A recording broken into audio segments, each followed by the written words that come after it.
Leapfrog.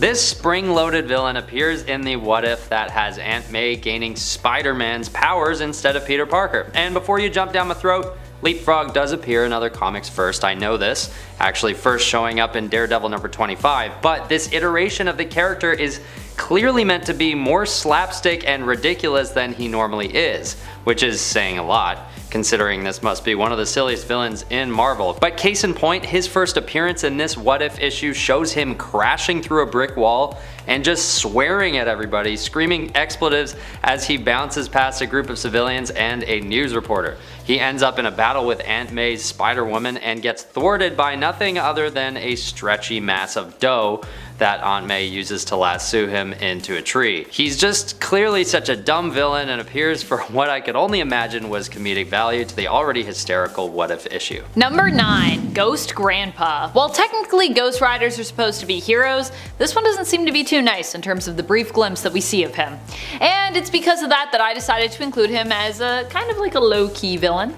Ghost Grandpa makes his appearance in the 1977 What If series in issue number 34, where we ask the question, what if Ghost Rider had possessed someone else? Instead of Johnny Blaze, of course.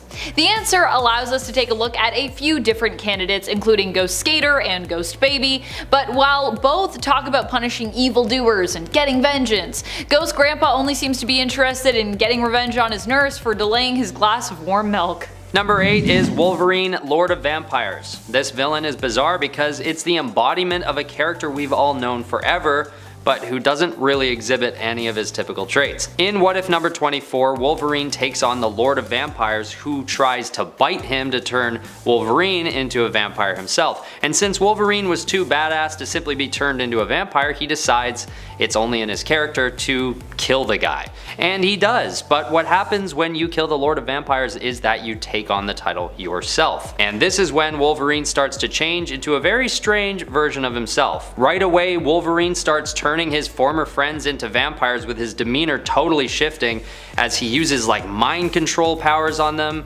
which is just pretty strange on its own. Honestly, this is what it is. It's just weird seeing Wolverine without any level of humanity in him anymore. Something about this transformation doesn't seem right and gives me some very conflicting feelings towards the whole thing.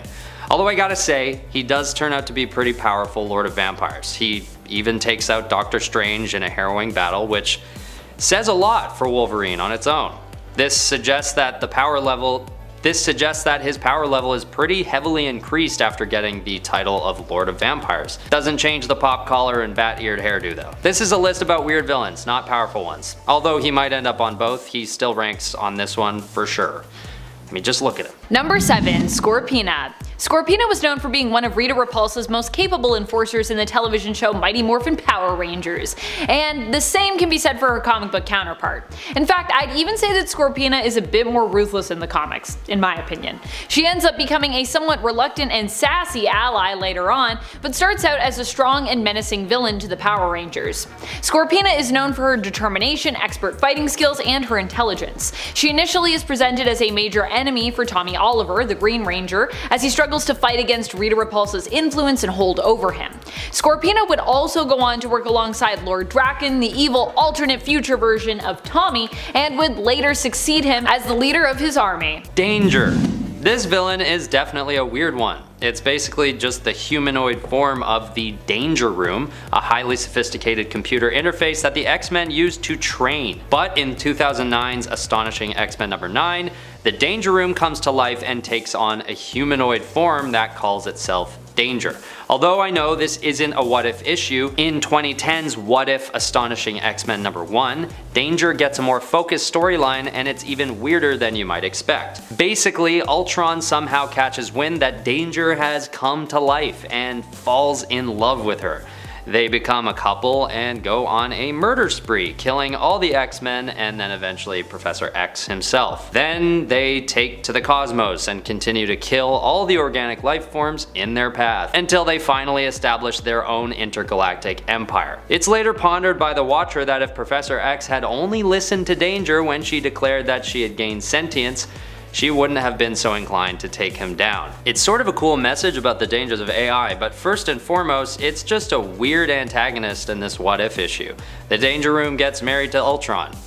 It doesn't get much weirder than that, I don't think. Number 5. Ruby Thursday. Ruby Thursday is a super weird villain who I still can't even really believe to this day actually exists. But she does. I believe she was kinda designed as a character on a dare, but don't quote me on that story as it's just something I remember reading somewhere. I didn't have time to go back and double check all that, but I'm pretty sure her creation story is something like someone dared someone to create a thing. It's a good story if you want to go check it out. Her creation is credited to Steve Gerber and Sal Buscema, and she first appeared in Defenders issue 32 in the 70s. Her whole thing is that she is a sexy villain lady, but in the place of where her head should be, she instead has a big red ball that is made up of organic circuitry and thereby gives her powers, while also acting as a stand-in head, because you still need a head to do things, so yeah. At number 4 is Cable. So in this 2-part What If issue, Cable is the bad guy and he actually kills his parents, Cyclops and Jean Grey, as well as Professor X. Professor X seems to be getting a lot of heat on this list. And even though this is a what if and basically anything goes, it's just a really bizarre call to have part of the X-Men family travel through time to kill his parents and their noble mentor Charles Xavier. This naturally doesn't go unnoticed and actually starts an all-out war between the X-Men and the X-Force. And while these two groups are duking it out, Magneto takes the opportunity to take control of Washington, D.C., which segues into that second part I mentioned, aptly named What If Magneto Took Over the USA. But regardless, this just made me feel weird to see a character we're used to seeing as a hero just take a sudden turn to evil, so much to the point where he kills his own flesh and blood in a brutal massacre. And why? Well, they have some differences in ideology, but why does that matter if they're in the past? Couldn't Cable have just stayed in his own time and believed in stuff over there? Although he's not really known to stay in his own time very often. It's just that he normally does it for good instead of doing it to start a massive war that ends in Sentinels dropping nukes on Washington and killing everyone. I don't know, was it worth it, Cable? Check out the issue and see if you think. Number 3. Dracula. I think Dracula is a really important villain of Vampirella's to talk about since he also just surprisingly married her. In Priest's Vampirella series, he had these two longtime enemies tie the knot recently, shaking things up completely. I know when I heard about this going down, I was like, what? Actually, a lot of Priest's run has been shaking up the status quo and the world of Vampirella in interesting, exciting, and of course, bloody ways. Of course, the version of Dracula we see in this series isn't the conventional one that you're used to seeing when it comes to Vampirella's comics. This version of Dracula is a reincarnation that is attempting to cheat fate by marrying Vampy, thereby altering his destiny and hopefully saving his life. For years in the comics though, Vampirella's nemesis Drac was often posed as the lord of a bunch of evil vampires, with all the vampires kind of coming from his blood lineage being corrupt in some way. It was like he only made bad vampires. That was like a whole thing. Dracula has also been shown in the past to be an exiled vampire from the planet Draculon, Vampirella's home world.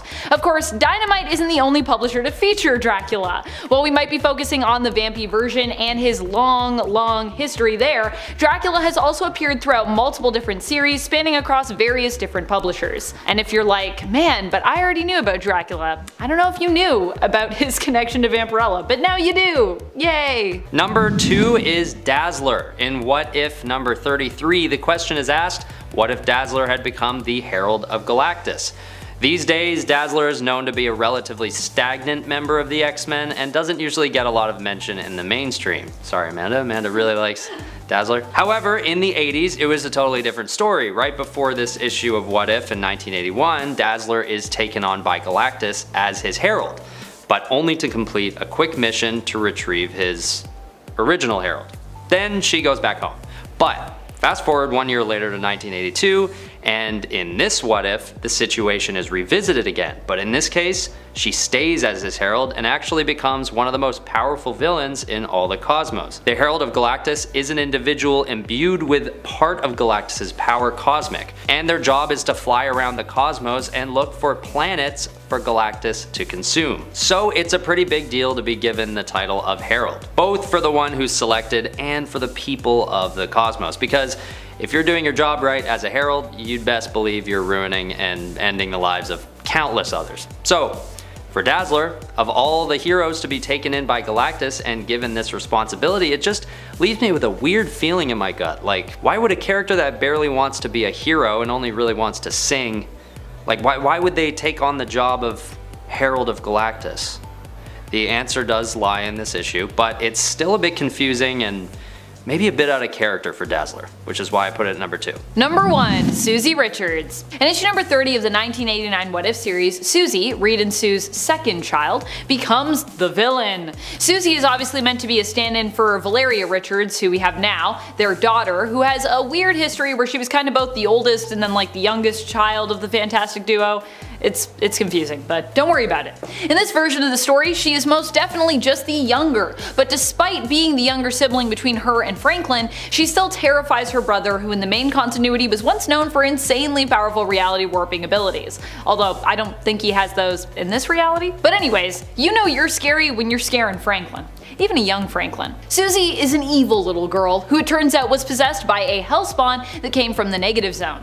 In the end, Franklin is forced to fight and defeat her, but unfortunately all too late, as the rest of his family has already been killed by her. Even Dr. Doom doesn't stand a chance against the possessed Suzy. Poor Franklin, he warned everyone, but they didn't listen. Number 10. Trapster. Oddly enough, although Trapster is a super weird and relatively obscure villain, he's still somehow made his way into a surprising number of comics. I mean, he has been around since the 60s, so considering that, I guess not so many, but we're still talking over 100 issues at least, which is pretty weird considering who Trapster is. Trapster is weird because, well, he was originally known as the guy who came armed with a glue gun, or a paste gun if you will. Initially he was known by the supervillain name Paste Pot Pete. However, Trapster has since come to loathe that name and much prefers to be called Trapster instead, as he feels the former name makes him sound lame and is often used out of disrespect for him. Admittedly, he is kinda lame though. Sorry Trapster, you might be a genius, but you still fight with glue. So anyone that fights with a glue gun, I'm just saying. Although I will say if it was a hot glue gun burns do hurt a lot. Number 9. Polka Dot Man. You might think you know Polka Dot Man, but do you really know him? If you've seen the Suicide Squad, you are familiar with a version of Abner Krill, but the original Polka Dot Man, also Abner Krill of the New Earth continuity, was a little bit different when it came to his power set, at least initially. Initially when Polka Dot Man, or Mr. Polka Dot, first appeared, he came armed with multiple different weapons which all came from the polka dots on his suit. He could pull them off and basically turn them into any means of different weapons and devices, even once turning one into a getaway vehicle. And friends, before we move on to this next spot, if you are loving this list and you want to talk more weird, obscure things from comics with me, be sure to let us know by giving this video a thumbs up. This list actually has everything that I love. Weird, obscure, and villains. I love all of those things. Number 8. Vanisher. Vanisher was actually one of the first villains that the X-Men came up against way back in X-Men issue number 2. In short, he was weird because he gave the X-Men so much trouble, especially considering Marvel Girl was on the team and he was only a teleporter. Though at this time they'd never encountered a teleporter before and were fairly new heroes. Also, Jean likely unknowingly had mental blocks in place. Vanisher's demise was also quite dark and odd when Professor X, who had left the X-Men to fight alone initially as a test, finally came to their aid and easily defeated Vanisher by making him forget who he was, which honestly is a pretty horrifying punishment. Don't worry though, that wouldn't be the end of Vanisher, and he'd also end up getting a much less extravagant costume. Which actually is kinda sad. I do like his original costume, with its like whole thing. It's very red and patterned. Number 7. Maggie Neato. Maggie Neato appears in a humor issue of What If. She's the one who terrorizes poor old styrofoam skeleton Wolverine. She's technically supposed to be the female child version of Magneto, who is known in the comics for ripping the adamantium out of Wolverine over the course of a few horrifying panels of comics. Maggie Neato, on the other hand, doesn't need any powers to hurt her version of Wolverine, who is much more cowardly in comparison to his main continuity counterpart. Which, I mean, makes sense considering he literally has a styrofoam skeleton. I mean, I would be afraid of Maggie Neato too, if I had a styrofoam skeleton.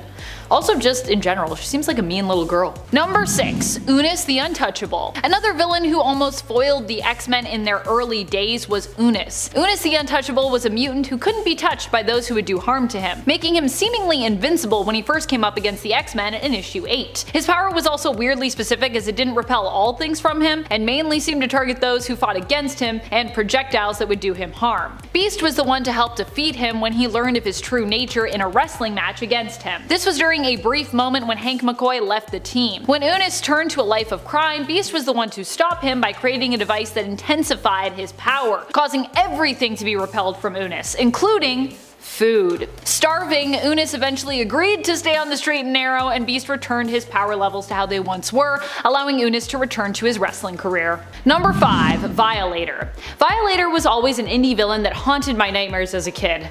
Violator is the clown character with blue face paint from the Spawn film, who is played by John Leguizamo. I love John Leguizamo, but this role, wow. Also, John Leguizamo and everything is kind of wow, it's great. Not only did he crush it, but it also felt like he kind of crushed me and my soul under the terror of the Violator. The Violator in the comics is a Spawn villain who is one of the most powerful demons of hell. He often focuses on getting Spawn to use his necro powers, trying to get him sent back to hell to become Malabolgia's servant faster, but also serves to prepare Hellspawn for joining the army of Satan. Of course, that doesn't mean that he enjoys his job, and he often seeks to try and undermine his master.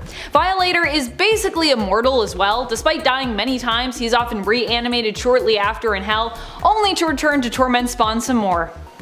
Yay. Number 4. Spook. A villain I love to talk about, but whom no one really seems to remember apparently. Val Caliban was a master escape artist who first appeared in Detective Comics back in the 70s. He was initially caught and long thought to be dead after being executed, or at least we thought he was executed, appearing in an almost ghost-inspired robe of a costume. In reality, Caliban had survived using his skills of hypnosis and escapism. He was also privy to the architectural plans of the prison as he'd worked to help design it. Thereby, he was able to exploit that knowledge and use it to escape. Honestly, it was pretty silly of them to try to put him in a prison that he'd designed, in my opinion. Years later though, he wouldn't be so lucky when changes had been made to its design and he ended up back in the prison again. And he'd be even more unlucky when he ran into Damian Wayne. It's Damian Wayne. Number 3. Elektra. Elektra makes an appearance in the 1977 What If series in issue number 34. This being a humor issue, we get to take a look at what might have happened had Elektra survived her run-in with Bullseye. Even though Elektra at this time was depicted as a villain, or, you know, at least an extremely edgy anti-hero, it seems that this one-panel take on the character has her reconsider her life of crime as a result of her near-death experience. This is pretty weird, considering I'm pretty sure at this point Elektra would have had already a few near-death experiences in her line of work as an assassin. So, like, unless she knew she was going to die here and then that's not what happened, but I feel like for her this is just an average Tuesday. Elektra even goes so far as to consider settling down and getting married, and I quote, or something. What is or something? Also, Elektra getting married just because she didn't die from Bullseye fighting her? Wow, that just seems a little unbelievable. Anything can happen in an alternate reality. Number 2. Tatterdemalion. Tatterdemalion is by all accounts a pretty weird and obscure villain who at one point was stopped by Dazzler. He doesn't really have any powers, but instead has some kind of forgotten skills, possibly. He started out initially as a tap dancer who found fame in the movies with his dancing partner Julia Walker. Knowing eventually his star would dim, he invested money in a casino in Las Vegas, but later, after he retired to run it, was swindled out of his investment and money by criminals. Following that, he became a derelict and ended up allied with the committee. He eventually would become the crazed criminal Tatterdemalion, who sought to destroy money and material possessions as a means of revenge for what had unfairly happened to him. Honestly, it seems pretty fair of him to go that route. Eventually, Daz stopped him and helped to reunite him with his former dance partner, Julia Walker, but eventually she would grow tired of looking after him. Which also, fair. Number 1. SNOWFLAME. SNOWFLAME was originally a villain that first appeared in the 80s in DC Comics, making his first appearance in New Guardians issue number 2, and coincidentally, his last appearance as well, in the New Earth continuity anyways. SNOWFLAME's powers are fueled by drugs, which grant him superhuman speed, strength, pyrokinesis, and made him numb to pain. He could also infect other people, intoxicating them merely by touching them. And guess what? There's more. It gets better. In 2020, he actually made a return in the Prime Earth continuity, appearing in the 2018 Catwoman series in issue number 23. So while he still remains obscure, he's also kind of recently renew as well. Yay. Starting us off in at number 10, VLAD PLASMIUS. In the world of Danny Phantom, there exists a select few individuals with the ability to transition between a human form and a ghost form. One of these is Danny Fenton, the other is a female clone of him named Danny Fenton, but the third is probably the most important one, VLAD PLASMIUS, also known as VLAD Masters, Amity Park's mayor and Danny's dad's old college friend who's in love with his wife. Yeah. VLAD is secretly a human-ghost hybrid, actually the first to come into existence, following an accident that was caused by a college experiment that he was working on with Jack and Maddie, which are Danny's parents, in which VLAD gained his powers. Having been a half-ghost for the last 20 years, he serves as the main antagonist of the series, acting as just Danny's ultimate villain. But I mean, being a human-ghost hybrid and being the reason Danny Phantom goes dark in another timeline where his family's blown up is certainly worthy of getting him on this list. Plus, I love Danny Phantom. Butch, send me a pop figure, please. I couldn't find one. Number 9. HERALD. HERALD is the demon who possesses the leader of the Rat Queens, Hannah. Hannah is an elven necromancer in the series whose very existence as well as the type of magic she practiced made her controversial while growing up. As such, she ends up making a pact with the demon HERALD to get access to magic so that she can pass her classes at Mage U. This prompts her to grow horns and also makes her indebted and permanently bonded to the demon. Using such dark magic has consequences, of course, and when she taps into it, it can cause Hannah to go kind of into a pretty crazy frenzy, losing control over herself as her darker side and the demon within her takes over. In Rat Queens, Hannah was prompted to use this power again to save her friends and fellow Rat Queens after years of resisting the temptation of said demonic power. Unfortunately, this also meant she would have to confront HERALD after years of staving off the demon's power and influence. In a way, HERALD is also like a symbol for Hannah's own inner demons, though he is himself literally a demon with his own wants and desires. Both a symbol and an actual demon. Mainly, he loves Hannah and he wants to continue to be as close to her at any cost. Which is obviously not very good for her, but Hannah also has a lot of shit that she needs to work out, so yeah. And at 8, Dave. Dave's origin is unknown as of yet, but it is heavily inferred that he was like the other thousands of robots in the series, created by humans to serve a certain task. However, the robots became advanced enough to form their own conscious thoughts, so of course they revolted and killed off the entire human race. It was shown that Dave was one of the robots that served in combat and also helped fight off numerous alien races, and after the wars, robots seemed to act entirely like humans, adopting their culture and their way of life. Dave had a wife named Sally, who he actually later divorced because apparently even robot girlfriends are unbearable, and a son called Scotty. However, he is now a nobody working as an office drone, which only makes him more of a villain, despite being the protagonist of the story, because like, given that he wiped out the entire human race, I think it's safe to say that he's a villain. Number 7. Crazy Quilt. Crazy Quilt actually might sound familiar to you in terms of his overall personality and demeanor, as it seems like the version of Polka Dot Man that we saw in the Suicide Squad, to me at least, is actually closer to a combination of the original Polka Dot Man mixed with, well, this villain, Crazy Quilt. Crazy Quilt was Paul Decker, a painter and criminal who left clues in his artwork as to his criminal plots. Eventually, he was apprehended, left blinded by a gunshot wound in the scuffle. He would regain his sight through an experimental procedure where his optic nerves were attached to a helmet, but the blinding colors that he would see would cause him to go insane. At least when I was watching the Suicide Squad, I was like, this Polka Dot Man kinda reminds me of Polka Dot Man mixed with Crazy Quilt, cause he's so crazy. And at 6, Death. We all love a good rendition of death, right? Of course we do, that's like the foundation of any good comic storyline. Well, in East of West, the whole story is about death, with this version of the Horseman being the protagonist of the series. And not only is he the Horseman of Death, but they're actually a horseman as well, considering how East of West is Wild West themed. However, this time around, Death, formerly of the 4 Horsemen of the Apocalypse, fell in love with someone named Xyloan, something like that. I probably butchered it, but oh well. And then had a son with her, which is a whole other can of worms. Presumably killed by Bel Solomon of the Chosen though. He survived with the help of Wolf and Crow. Since then, the White Horseman embarked on a quest for revenge over his wife and son. And in the most recent incarnation, Death possessed skin that was jet black instead of the pure white skin that he has now. He was also the only horseman who didn't get a gender change in the new reincarnation. Alright, I mean it's Death, so Death is genderless. But I mean, he may be good in the story though, but I think it's safe to say that Death before this series was a pretty, well, like, death-loving guy. Self-love. Number 5. Thanos. Another one of my favorites has to come from the What If Disney Plus streaming show, where we actually got to see what Thanos would be like if he were on the side of good. So technically here, I guess he's a hero, but of course in the main continuity we know him better as a villain, both in the comics and the MCU, so yeah. Thanos ends up joining the Ravagers and becoming a close ally of Star-Lord in episode 2 of the show, where we get to explore what the world would be like if T'Challa, instead of Peter Quill, ended up as Star-Lord. And guess what? Turns out the world would potentially be, a lot better for it, minus the imminent doom of the universe as a result of Ego's plot to kinda like take it over, but ignoring that. Other than that, it was doing pretty well for itself, I gotta say. Thanos didn't even snap half the universe out of existence in this reality, and all because T'Challa convinced him not to do so by simply talking him down. Man, where was Black Panther when that was happening before? Why didn't he just come in and be like, hey, look, Thanos, no.